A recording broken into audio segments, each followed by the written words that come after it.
Hi all, it's Dwayne Theobald here, Director of the University Writing Center at the University of West Georgia. What I'm going to do today is kind of walk you through a presentation that really focuses on things for you to consider as you're moving forward with your upcoming paper for your class.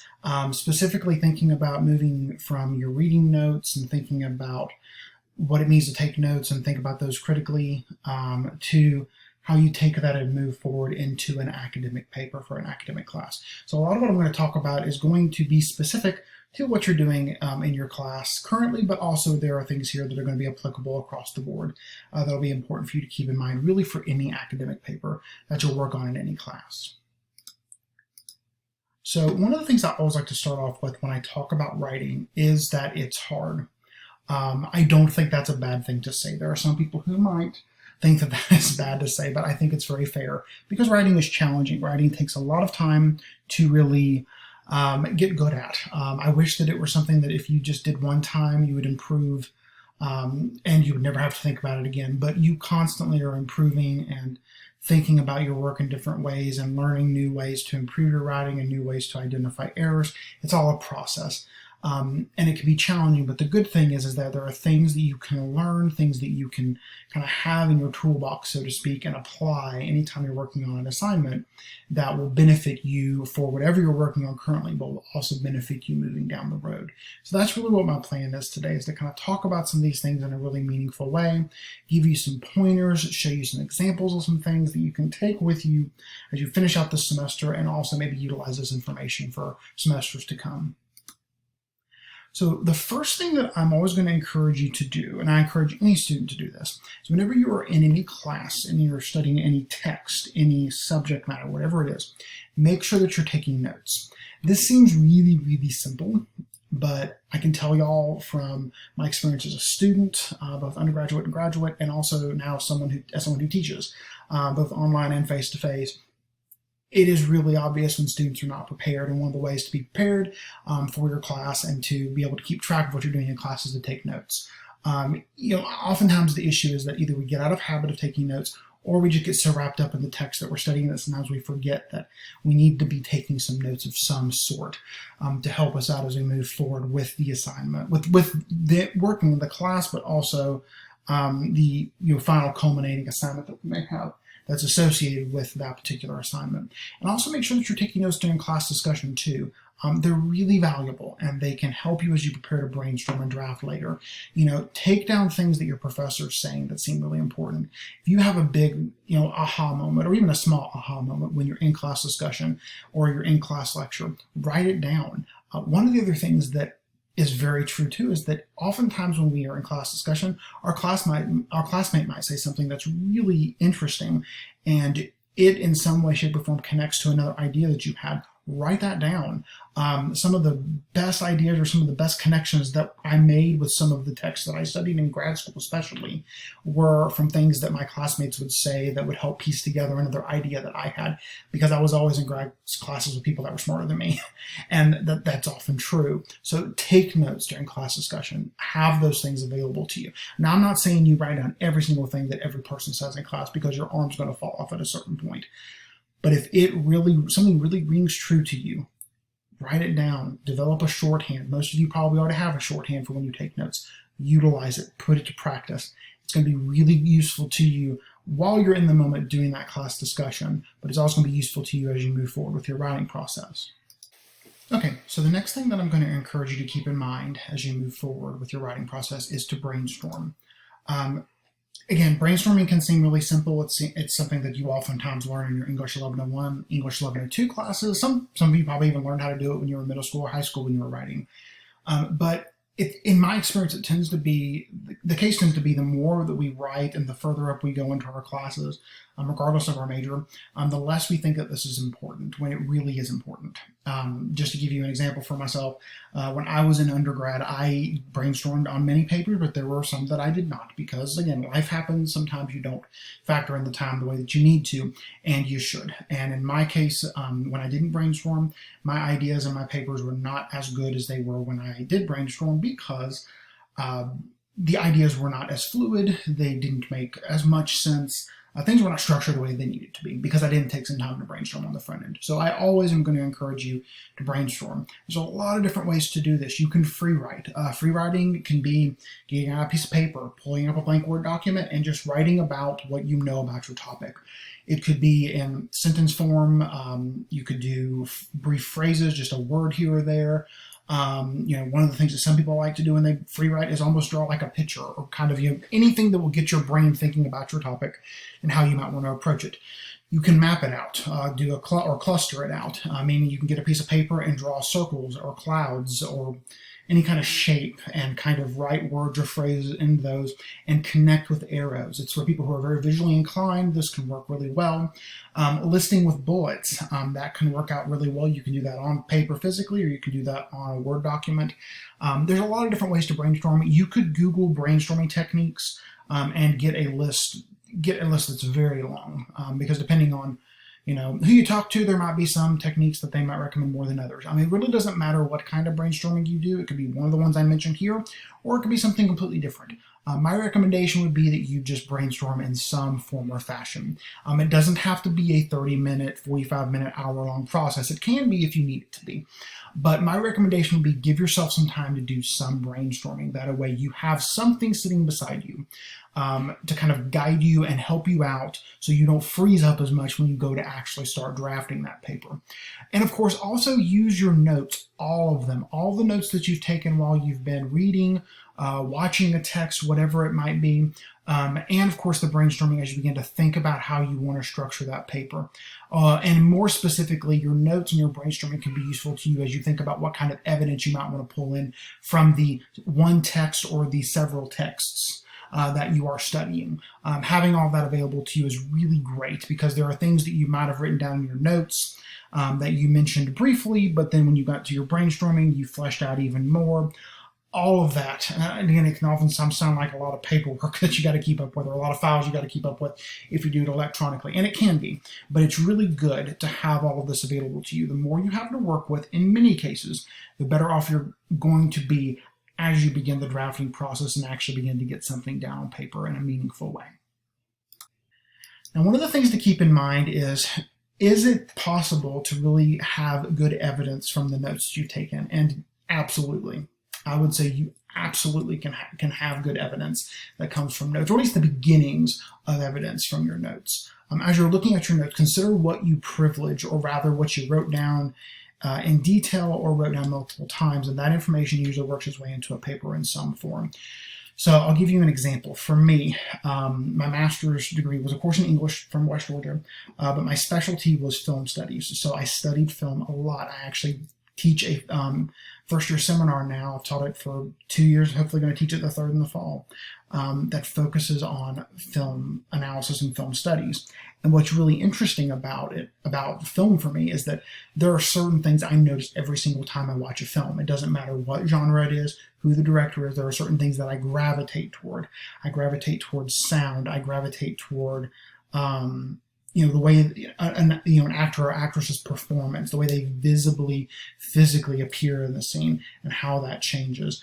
All of those are things I take note of. So if I were to take down notes while I'm watching a film or while I'm studying a film, those are the things that I would probably write down the most, and those are probably the things that I would privilege going into a paper that I might write. And the same can be applied to a novel, poetry, a play, whatever the text is that you're working with.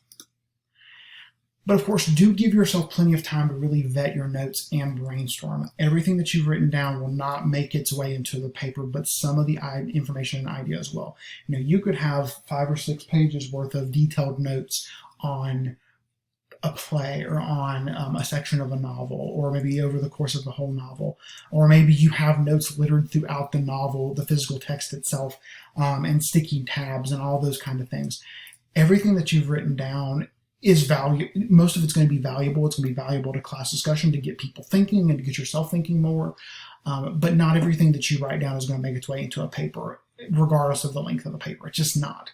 But a lot of what you have there will, because through looking at your notes, through doing some brainstorming, through doing some of this prep work, you're going to be making even bigger connections than you might have made when you were first initially digesting and processing that text. So make sure that you give yourself time to really look at those notes and consider those connections and consider what's going to be the most useful to you as you move forward in your writing process.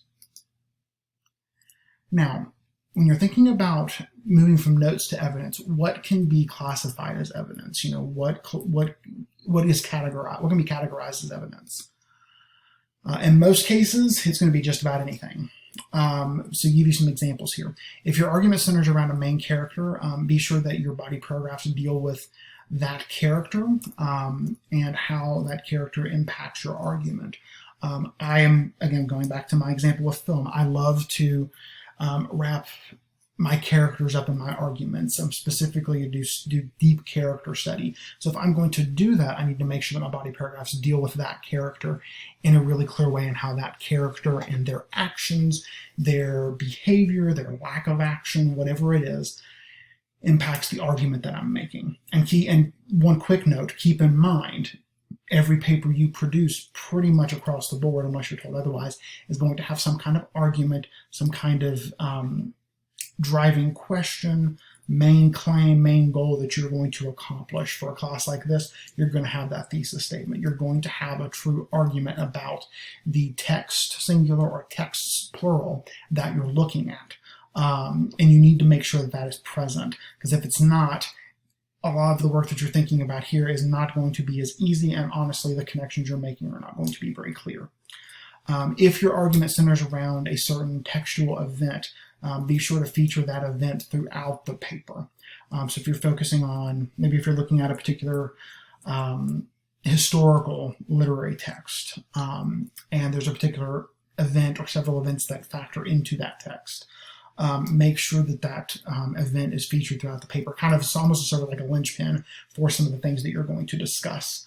But a disclaimer though, anytime you introduce a character, an event, or something like that from the text, don't feel as though you need to spend an entire paragraph to do so. Most of the time, only a sentence or two of introduction will do the trick. So if you're going to introduce a particular character and talk about that character in relation to your argument for a couple of paragraphs, you don't need an entire paragraph where you say, here's this character, here's who they're connected to, here's what they do in the beginning, here's what they do in the middle of the text, here's what they do at the end. You don't need that. Give the reader a brief, almost like snapshot of, here's this character, here's who they are, and then move on into how that character factors into your argument and to various details that you might be talking about in some of your body paragraphs. Now, also, what from the text itself can be used as evidence? So from your actual text, so a written text especially, language or a brief summary of events and or characters, that can serve as evidence. The language is huge. I love to pull direct language from text. I do this with a written text. I do this with film. With film, I pull out dialogue that the characters are speaking. Whatever comes from the screenplay, whatever's coming out of characters' mouths or actors and actresses' mouths, I love to pull that in. All of that can be really good. Inclusion of historical context as needed to help introduce something from the text. Give that historical context. Give some of that detail to help get you a little bit further along in your argument and your analysis. Again, I already mentioned direct word-for-word quotations from the text. This can be dialogue, exposition, whatever it might be. If it's film, again, it can be dialogue, what the characters or actors or actresses are saying, but it can also be specific visual cues that might factor into something that you're doing within a particular paragraph. All of that's up for grabs. Basically, know that when you're looking at your text, whether it's written or visual, anything that's there is up for grabs, and you could potentially use it as evidence. Just make sure to give yourself the time to truly look at what the text is providing and how you might pull it in. Now, another disclaimer, make sure that you're not relying too heavily on evidence from the text or text you're writing about. So you want to have, what I mean by this, you want to have a good balance between your argument, what you're presenting, what your interpretation is of the text and of your argument and what you're trying to say, and having supporting evidence from the primary text, the secondary texts that you might be using, whatever it is that you're working with. You want to make sure that your voice is featured in your paper, and that is the biggest portion. Because one of the things that can often happen is that a paper that's meant to be argument driven almost becomes evidence driven, or almost like a book report of sorts, where you're just giving information, and you're not actually analyzing. You're not making any connections to an argument, and that's really problematic. So one of the things that I recommend to readers is when you're going throughout your writing process, and again, the last part of the writing process is the proofreading, editing stage. If you are one of those writers that you worry about having that balance, when you read through your paper, read through it one time simply to look at, okay, here's my argument. How often am I referring back to my argument in this paper? How often am I making clear connections? Because if you're not making clear connections, it's possible that you have just a lot of evidence, a lot of information, and it's not really doing what it needs to do. So give yourself some time to do that work, and of course, give yourself time to proofread and edit. In general, I can tell you it will make a world of difference to the quality of your writing, but also the grade that you'll end up getting on your paper. So, thinking about contextualizing evidence within a paragraph. Ideally, once you've parsed through your notes, you've got some brainstorming, then you want to consider exactly how you move from your loose notes to a fully formed paragraph. And the first part of a paragraph is going to be crafting a cohesive topic sentence. Topic sentences are a huge deal, and this was something, I'll just be honest with you, I did not get good at until grad school. I knew what a topic sentence was. I could define it for any professor who asked me, but I did not know how to write a good one until I had a professor in grad school point out to me that I didn't know how to write them. My issue, and it actually points into this first little mini point, I never really truly conceptualized them. Even though I knew what they were, I didn't really ever think of them as a mini thesis. I knew that's what they were, but I didn't really write them that way. So think of it as a mini thesis of sorts that speaks to a part of your larger argument, which is your thesis. Every topic sentence is going to connect back to the thesis statement, or to think about it even larger, your body paragraph. All the evidence, all the analysis that you're doing in any individual body paragraph points back to the thesis, points back to the topic sentence of that paragraph. And then all of that body paragraph, including the topic sentence, should point back to the thesis statement. Everything circles back or goes back up to that thesis statement to prove it, to make it clearer, to do more with it than you might be doing otherwise. Also keep in mind, topic sentences should remain an argument and ideally be something, should be something that you speak to or prove in your paragraph, a little something that connects to the overall argument. And it does need to be an argument. That was the thing when I was in grad school early on that I was not great at. I struggled to make it an argument. And the best way, the biggest thing that I kept in my mind when I wrote from that class onward that fixed the issue was that it was a mini thesis. It was a mini argument that I would prove and put together in that paragraph. And then I would move on to the next body paragraph and do the same thing, and so on for the remainder of my paper. Of course, then you want to make sure to have the evidence. So in a body paragraph, you start off with a topic sentence, and then you have the evidence. The evidence can take a lot of forms. I gave you some of those earlier. And it's going to vary from paragraph to paragraph, and oftentimes it'll vary from topic to topic, speaking outside of this class, which is an English class. It is possible that when you're in a science-based class or a sociology class, psychology class, you may need to pull in, of course, critics and theorists, but you might also want to pull in some statistics. You might want to pull in some evidence from a research study, and that's going to be different information and different kinds of evidence than what you would pull in for an English class, a paper that you write in English class. So keep in mind the evidence needs to be featured next, and then the third step is the analysis. This is the part of the writing process that when I see student work, it drives me crazy. One of the hardest parts about writing a body paragraph is finding evidence that really works for you and that really does what you want it to do. And when you find that evidence, it's beautiful. It is an awesome thing. It's an awesome feeling. I know this sounds super nerdy, but it really is. It's a good thing. So give yourself time to truly find that evidence, find what's going to really click for your reader and click for your argument. And then once you have it in there, analyze it. Don't just leave it hanging there and have the reader infer the meaning. Your reader in most cases is going to be sophisticated enough and be able to make those connections, but you don't want to make them or cause them to make those connections. You provide the evidence and you tell the reader why it matters and why it relates to your argument. This can be one of the most difficult parts. A lot of writers at any level, I would even include some graduate students because I've worked in the writing center a long time. I've worked with writers on the graduate level. This is hard because for most people, it's either the evidence is hard, the analysis is hard, or both parts of both things on the screen are hard. So give yourself time to do it. Give yourself time to find the evidence you need. Make sure you integrate it properly. Make sure you set up the quotations, set up that paraphrased information correctly. Make sure you cite it according to MLA guidelines, and then make sure you analyze it and give enough explanation to your reader that your reader truly understands why you pulled that 3-sentence quote, why you pulled that 2-sentence quote, whatever it might be.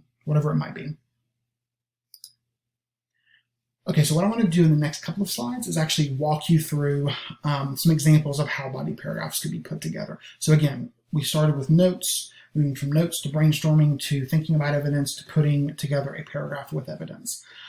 So this example and the next one I'm going to show you, I'm kind of bearing my soul a little bit here. These are examples from papers that I wrote in grad school. I use these examples not because they are perfect, because they are not. I assure you they're not. But I use them because they serve as a pretty good example of what could be done. And there are definitely things in here that could be done better. Again, what you're seeing is exactly what I wrote in grad school. I did not modify it in the slightest. So I'm not going to read through the entire body paragraph. I'm just going to kind of talk through points here and there. So one of the things that you'll notice, let me bring my cursor up here, is we start off with the following. Lily's reliance on others and her parasitic nature can easily be evidenced through her initial overnight stay with Gertie.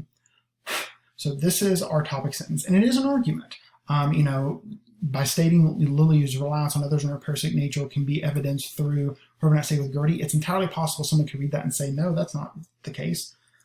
I read this text. I read House of Mirth. This isn't true. Her parasitic nature can really be evidenced through this other instance or this other instance. So you've set up a dialogue. You've set up something initially in this topic sentence for your reader to say, okay, prove to me how that's true. Make it clear to me how that's true. And then what I did with this particular paper is I went into a particular chapter within one section of the novel and provided some context for Lily's overnight stay with Gertie, including having direct quotes. This one here, come and lie on my bed.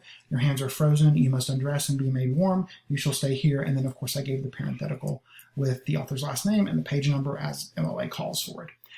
And again, I did very similar things moving throughout. But one of the things I do want to point out with evidence, and I didn't mention this earlier, it is possible that when you give direct quotes, you give an entire sentence or several sentences, or sometimes you just pull in particular pieces of language, which I gave here. Lily becomes even more frantic, asking Gertie to reassure her that Selden would help her out of her dire straits and not, quote, loathe her or pity her, to which Gertie does give her reassurance.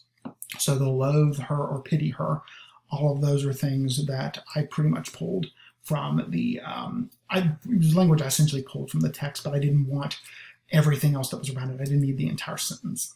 So that is something you can do. That's something that for a lot of writers, it takes some time to get really good at. So if you don't get great at it right away, it's okay.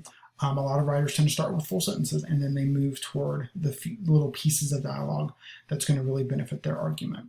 So essentially, again, we start with the topic sentence, we start with our evidence, and then we do analysis moving throughout. Pretty much during this exchange to the very end is where we get the analysis, we get the explanation. Okay, so I hope this makes sense. Again, I'm not going to read the entire paragraph because it would be overkill and you would probably get bored hearing me do that. So let's move on to another one. So this is an example body paragraph for a novel. Here's an example paragraph for film. Now again, this one's really long, so I'm definitely not going to read this one. But it kind of operates the same way. So I start, this particular example is based on the film 5 Easy Pieces, stars Jack Nicholson. It was made in the 70s. It's a great film if you've ever been interested in 70s cinema or you like Jack Nicholson. This is a really good early performance. It's a lot of fun. So I start off with my topic sentence. Bob Rafelson's 5 Easy Pieces presents a very complicated and conflicted protagonist in the character of Bobby Dupin. This is an argument because it's very possible someone could read this and say Bobby's not conflicted, Bobby's not complicated, which if you see the film It's pretty obvious, but someone could make the argument that's not the case. So you have that argument, you have that mini thesis. I actually wrote this for a grad paper that dealt with this character, and I also talked about another film. So this was, again, this text was just a small piece of my larger argument. And of course, I start off by giving a little bit of setup for who Bobby is, what's going on in the film, and then of course I turn to the scene where he arrives home. It's early on in the film, very early, and he encounters Rayette, his girlfriend. You hear Stand By Your Man, Tammy Wynette's song playing, so on and so forth. And then of course I give a little bit of quoted material from the scene here.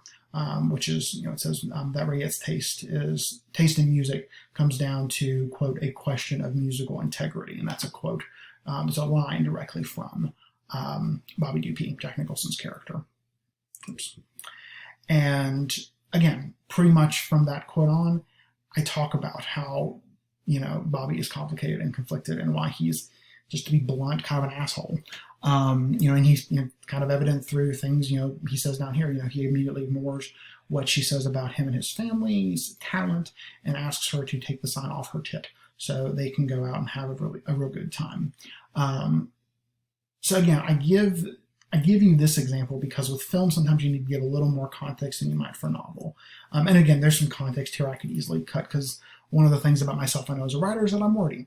But one of the things to keep in mind is that it is entirely possible for you to have that topic sentence early on, have that evidence, and then bring it home with the analysis and connect it to that thesis statement and make that connection really clear. So I'm going to conclude there. If you have any questions about anything I've mentioned throughout this presentation, please reach out to me. Here is my email address. I'm very accessible, even though I'm working remotely. Check my email multiple times a day. I can always answer a question for you.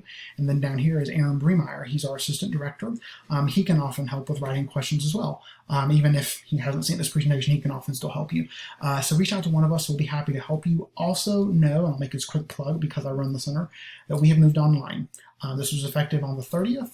We will be available, our last day will be April 24th. And you can submit any writing assignment in any stage to writing@wesca.edu. That is our main email address, and we will make sure it gets to one of our consultants. Do keep in mind to give us at least a max of 72 hours for a consultant to review the work. This is true because our consultants are professors and graduate students primarily. And while they'll probably get it back to you sooner than that, sometimes they get busy, they have classes they're teaching or taking, and it might take them a minute to get it back to you. So again, you would email the submission to writing@wesca.edu. Also know we have our wonderful website with a lot of really great resources. Now's a good time to utilize them because again, you're not seeing people face to face. There's a lot of good electronic resources. And we're also on social media, Facebook, Instagram, Twitter. Follow us there for if you want any updates on what we're doing. We always send out reminders to students to let them know that we're still here, and then other things that you might want to know about. I hope this has been helpful to you, and I've tried to keep this as short as I can. It's shorter than most presentations I give face-to-face. But again, if you have any questions about anything I've mentioned, please do not hesitate to reach out. I will do anything I can to help you out as you move throughout the rest of the semester. Have a great one, and best of luck.